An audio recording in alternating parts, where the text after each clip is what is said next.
आज हम हिंदी भाषा के विकास के बारे में पढ़ते हैं। टॉपिक है हिंदी। देखो, भाषा परिवार के आधार पर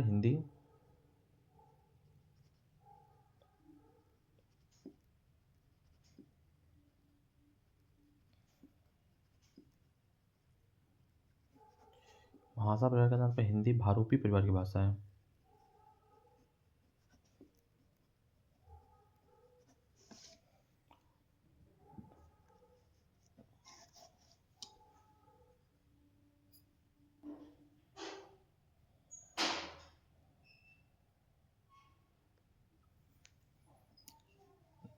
भाषा परिवार के आधार पर हिंदी भारूपी परिवार की भाषा है।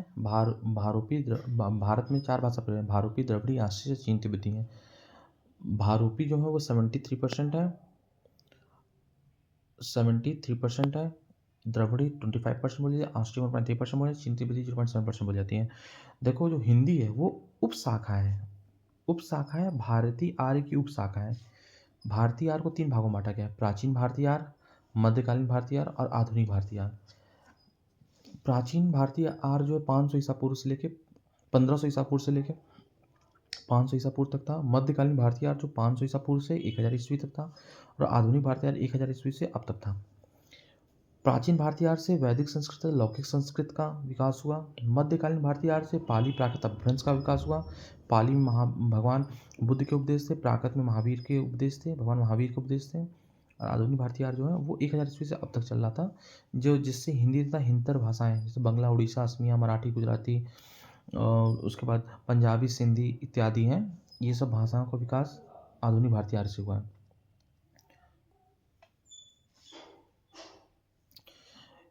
इन सभी में देखा जाए तो हिंदी की आदि जननी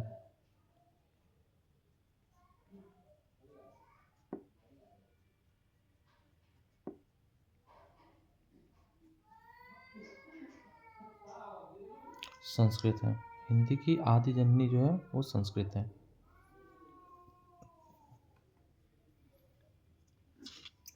संस्कृत से हिंदी कैसे विकास हुआ है? देखो, पहले संस्कृत था, संस्कृत का विकास हुआ, संस्कृत से पाली, फिर प्राकृत, और फिर अपभ्रंश, फिर अवहट होते हुए प्राचीन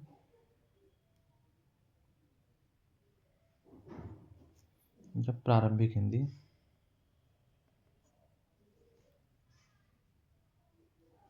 हिंदी का विकास हुआ, प्राचीनता प्रारंभिक हिंदी का विकास हुआ। सामान्यतः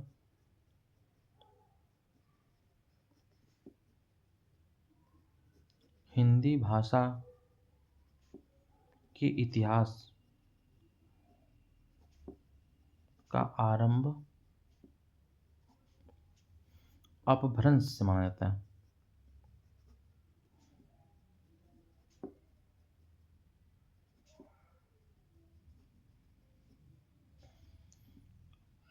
अपभ्रंश का शाब्दिक अर्थ होता है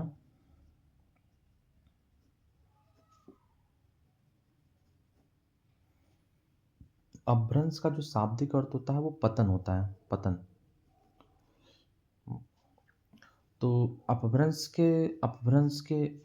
में 8वीं सदी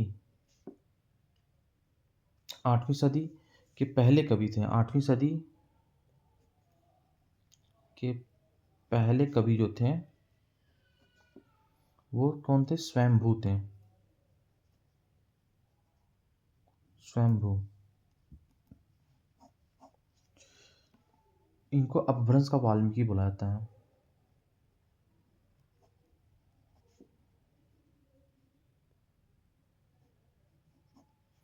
इनको अपभ्रंश का वाल्मीकि बोला जाता है, किसको? स्वयंभू को। अपभ्रंश से आधुनिक भारतीय आर्य भाषा का विकास कैसे हुआ, देखिए।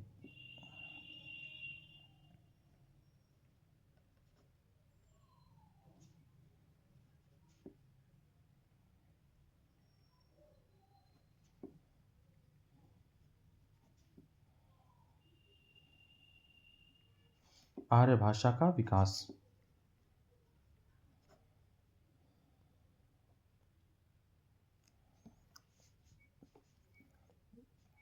जैसे यहाँ पे अपभ्रंश के भेद लिख दिए।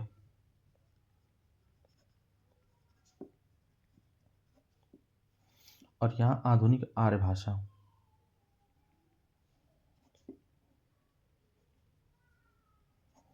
देखिए कैसे कैसे इसमें आपके जैसे अपभ्रंश के भेद हैं। पहला जैसे है आपका सौर श्रेणी। सौर श्रेणी जो है, सौर श्रेणी से आधुनिक भारतीय आर्य में कौन कौन सी भाषा हुई हैं? पहला पश्चिमी हिंदी,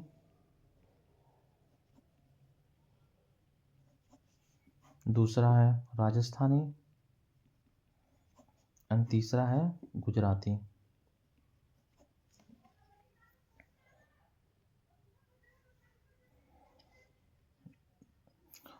फिर आते हैं अर्धमगधी।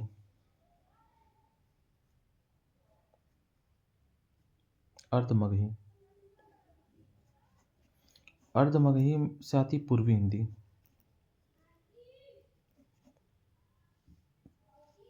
पूर्वी हिंदी के अंदर जो है मतलब पूर्वी हिंदी या अवधी।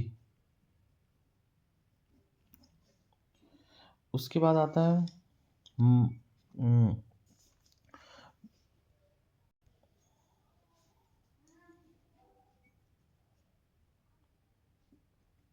मगधी।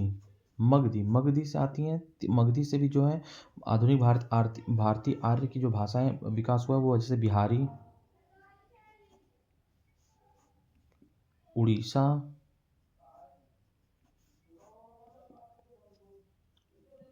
बांग्ला, असमिया। मगधी से उसके बाद खस से जो भाषा का विकास हुआ है वो पहाड़ी। फिर ब्राचड़ से हुआ है, जो ब्राचड़ से विकास हुआ है वो पंजाबी और सिंधी हुआ है।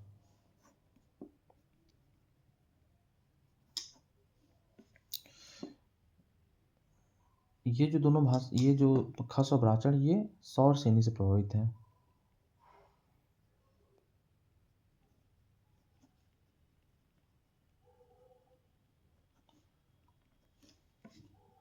और फिर महाराष्ट्री से महाराष्ट्री से मराठी महाराष्ट्री से मराठी भाषा का विकास हुआ। ये आपके जो हैं ये अपभ्रंश से आधुनिक भारतीय आर्य का जो विकास हुआ क्रम था। अपभ्रंश के जो भेद थे और आधुनिक भारतीय आर्य की भाषा जो थी कौन कौन सी, जो सौर श्रेणी थी, अर्धमगधी, मगधी, खस, ब्राचड़, महाराष्ट्री। तो सौर श्रेणी से पश्चिमी हिंदी, राजस्थानी, गुजराती। अर्धमगधी से पूर्वी हिंदी, मगधी से बिहार, उड़ीसा, असमिया और बंगला, या बिहार, उड़ीसा, बंगला, असमिया। खस से पहाड़ी, प्राचर से पंजाबी तथा सिंधी, तथा महाराष्ट्री से मराठी। ये जो खस और ब्राचड़ ये सौर श्रेणी से प्रभावित हैं। डायरेक्ट पूछता है कि सौर श्रेणी से प्रभावित कौन सी अपभ्रंश है, तो खस और ब्राचड़ है।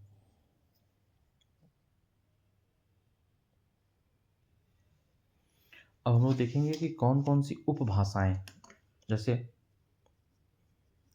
उपभाषा से कौन कौन सी बोलियां निकली जो एग्जाम में आता है, और मुख्य क्षेत्र कौन सा था। मुख्य क्षेत्र तो जैसे राजस्थानी, जो राजस्थानी होती है ये, अब ये जो राजस्थानी है, राजस्थानी जो भाषा है वो बोलियों में कैसे कैसे बटी हैं। जैसे हम देखते हैं, ये मैप से देखिए, ये है east, west, north and south. तो मतलब पूर्व में जो बोली जाती है, जो पूर्व में बोली जाती है वो जयपुरी या ढूढ़ाड़ी। जयपुरी या ढूढ़ाड़ी। वेस्ट में जो बोली जाती है मारवाड़ी। जो नॉर्थ में बोली जाती है वो मेवाती। और जो और मेवाती हो गया, और जो साउथ में मतलब साउथ राजस्थान बोली जाती है वो मालवी होती है। जैसे मारवाड़ी जो भाषा थी, मारवाड़ी भाषा में आपके आपके चंदवरदाई और मीराबाई के आपको रचनाएँ मिलेंगी इनकी।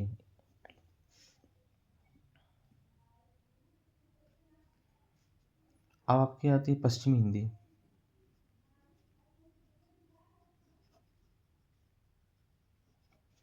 पश्चिमी हिंदी जो है पश्चिमी हिंदी जो है, ये जो बोलियाँ कौन-कौन सी हैं? जैसे कौरवी,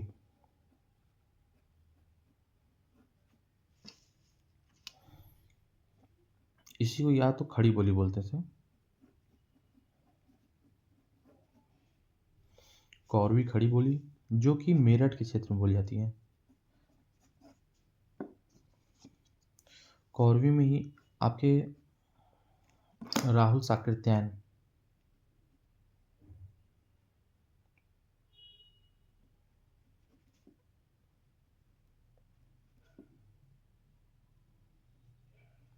राहुल साकृत्यायन के जो आपके रचनाएँ हैं वो कौरवी भाषा में हैं। अब कौरवी को खड़ी बोली बांगरू हरियाणवी, बांगरू या इसको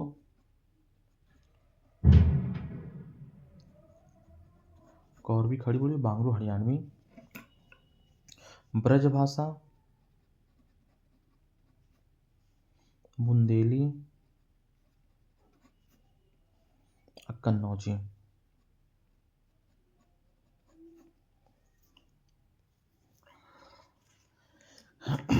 आपकी ब्रज भाषा में जो आपकी रचना है वो सूरदास और भूषण की जो भी रचनाएँ हैं आपको ब्रज भाषा में दिखेंगे। ये पूरा क्षेत्र है, ये आपका जो पूरा क्षेत्र है, ये आपका पड़ता है हरियाणा उत्तर प्रदेश के पास पड़ता है।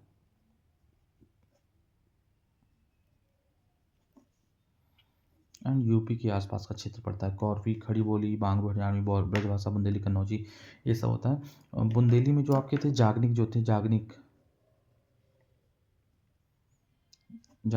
इनके जो उपदेश थे वो बुंदेली में थे, जागनिक के।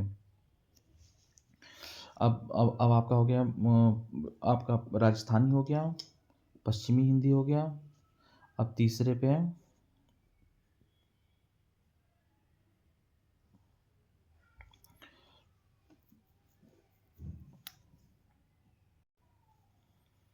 पूर्वी हिंदी। पूर्वी हिंदी पूर्वी हिंदी में सीधी जाती है अवधी, बघेली और छत्तीसगढ़ी। अवधी, बघेली, छत्तीसगढ़ी। ये जो क्षेत्र है वो आपका एमपी, छत्तीसगढ़ और यूपी के कुछ एरिया में बोला जाता है। उसके बाद आपका जैसे बिहारी है, आपकी बिहारी भाषा जो होती है, बिहारी जो भाषा है ये इसकी जो बोलियां हैं जैसे भोजपुरी,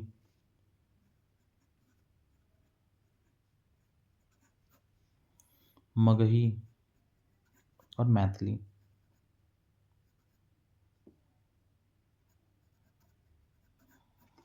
भोजपुरी, मगही, मैथिली, जिसमें कि भोजपुरी जो इंटरनेशनल भाषा है, अंतर्राष्ट्रीय भाषा है। भोजपुरी अंतर्राष्ट्रीय भाषा है, जबकि भोजपुरी में कबीर के उपदेश जो थे वो भोजपुरी में आपको मिलते हैं। कबीर के जो दोहा थे वो भोजपुरी में मिलते हैं। ये मेनली आपको यूपी बिहार के रीजन में बुलाता है, यूपी बिहार के रेंज में ये आपको मिलेगा आपको। बिहारी हो गया। फिर पहाड़ी जो होती है, पहाड़ी है, इसमें आपका कुमाऊनी और गढ़वाली।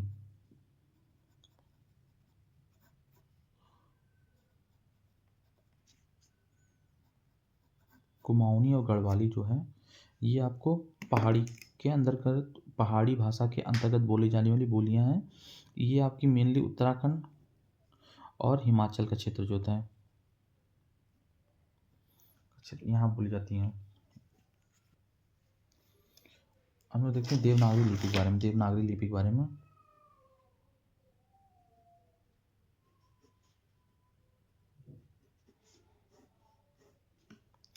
भारत की सभी लिपियाँ, भारत की मतलब जितनी सभी लिपियाँ हैं वो ब्राह्मणी लिपि से निकलती हैं। ब्राह्मणी लिपि का जो मतलब का प्रयोग वैदिक आर्यों ने शुरू किया था। ब्राह्मणी लिपि का जो प्रयोग था वो वैदिक आर्यों ने शुरू किया था। ब्राह्मणी लिपि का प्राचीनतम जो नमूना वो 5वीं सदी बीसी का है। मतलब जितनी भी भारत की सभी लिपियां जो हैं,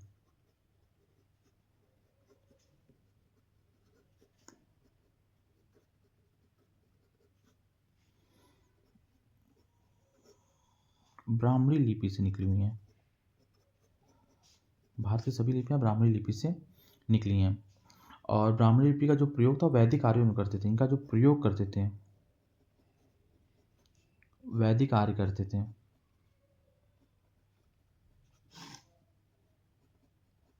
वैदिक आर्य इनका प्रयोग करते थे।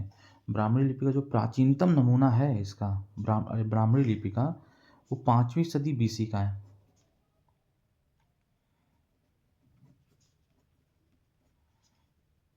जो कि बौद्ध कालीन है।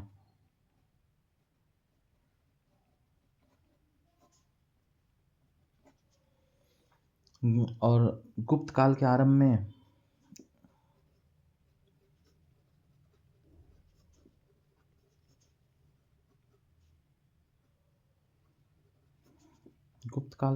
में ब्राह्मणी लिपि जो थी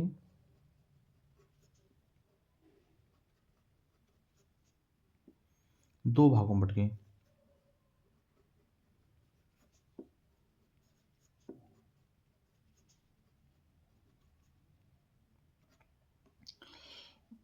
दो भाग में बट गई।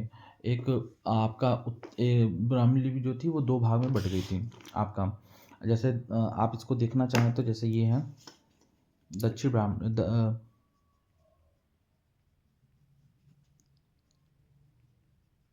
दक्षिण ब्राह्मणी में आती है। कौन कौन सी लिपि आती हैं दक्षिण ब्राह्मणी में? आती है तमिल लिपि, तमिल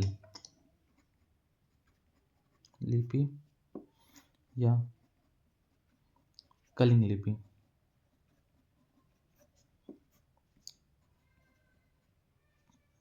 तेलुगु या कन्नड़ लिपि,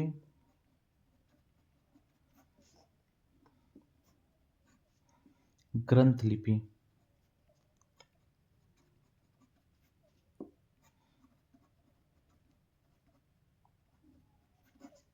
और मलयालम लिपि।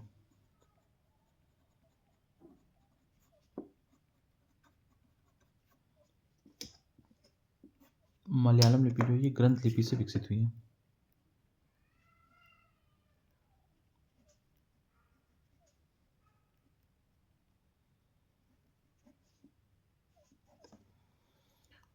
ये दक्षिण ब्राह्मणी थी। अब आता है इसमें उत्तरी ब्राह्मणी।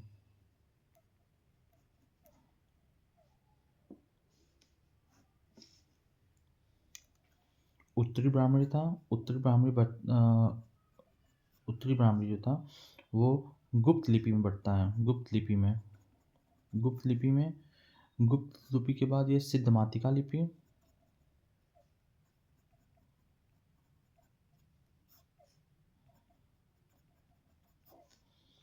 फिर ये टूटता है कुटिल लिपि में। कुटिल लिपि, अब जो कुटिल लिपि ये 2 भाग में बट कुटिल लिपि से अपना एक आता है नागरी और एक आता है शारदा।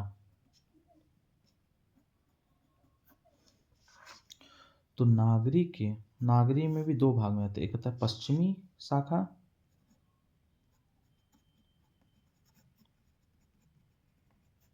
एक आता है पूर्वी शाखा।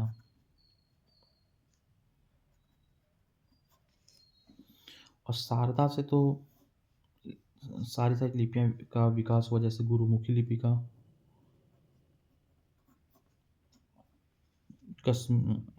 कश्मीरी लिपि का विकास भी हुआ,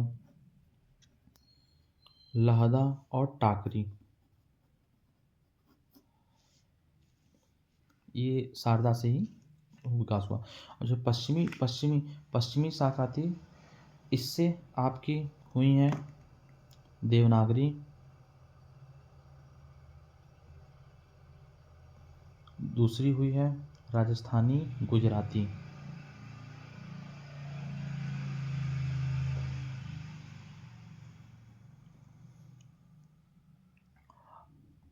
महाजनी भी जो है आपकी हुई हैं इसी से हुई हैं। और जबकि पश्चिम पूर्वी से जो हुई हैं, पूर्वी से जो हुई हैं वो आपकी हुई हैं बांग्ला,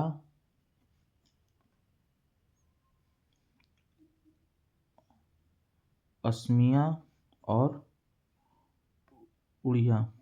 ये आपकी इससे हुई हैं। इसमें राजस्थानी गुजराती, महाजनी और कैथी भी हैं। कैथी भी जो लिपि का विकास हुआ है वो पश्चिमी शाखा से आती हैं। ये आपका देवनागरी लिपि से विकास का क्रम है। देवनागरी लिपि का विकास जो था, देवनागरी लिपि का विकास का क्रम पूछेगा देवनागरी लिपि का, तो हम कहेंगे ब्राह्मणी लिपि, गुप्त लिपि,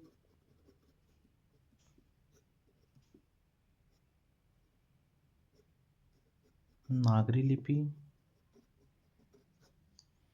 और देवनागरी लिपि। सही विकास क्रम है ब्राह्मणी लिपि का, देवनागरी लिपि का सही विकास क्रम ये है। एक है, एक जो भाषा है ब्रजावली, इसको हम लोग, ये असम में बोली जाती है। इसको हम लोग ये ब्रज भाषा से ही प्रभावित है। ब्रजावली ये असम में बोली जाती है। असम में ये असम में ब्रज भाषा से प्रभावित है। ब्रज भाषा असम की ब्रजावली। अब ब्रजबोली एक एक आपकी भाषा है, ब्रजबोली। ये ब्रजबोली जो ये इसको पुरानी बंगला भी बोलते हैं, पुरानी बंगला। ब्रजबोली से पुरानी बंगला जानती है, ब्रजावली से असम, असम में बोली जाती है भाषा। ये ब्रज भाव से प्रभावित है, असम में बोली जाती है। अब हम देखेंगे जैसे हिंदी का विकास का जो क्रम है आपके 1950 में, जैसे 1950 में संविधान आर्टिकल 343 के 1 में द्वारा हिंदी को देवनागरी लिपि, हिंदी को देवनागरी लिपि में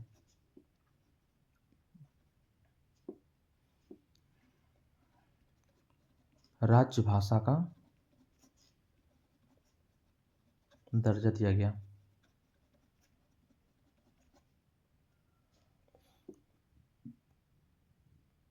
प्रथम राजभाषा आयोग के जो अध्यक्ष थे, जिसे 1955 में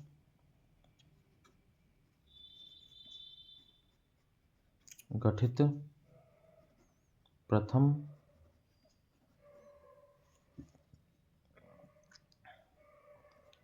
राज्य भाषा आयोग के अध्यक्ष बीजी खेर थे।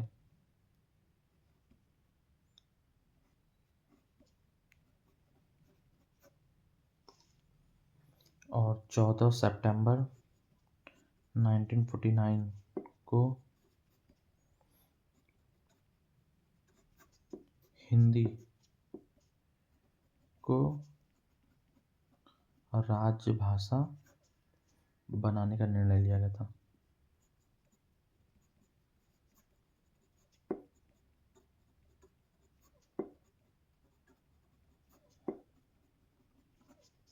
इसीलिए प्रत्येक 14 सितंबर को हम लोग हिंदी दिवस के रूप में मनाते हैं।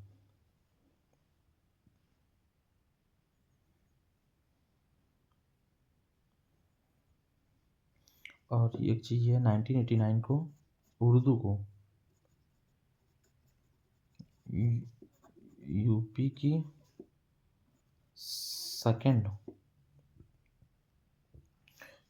सेकंड राज्यभाषा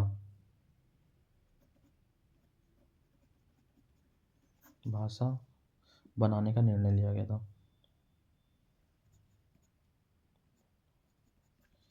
1989 को बनाया गया था। ये आपका हिंदी का विकास का क्रम पूरा हो गया।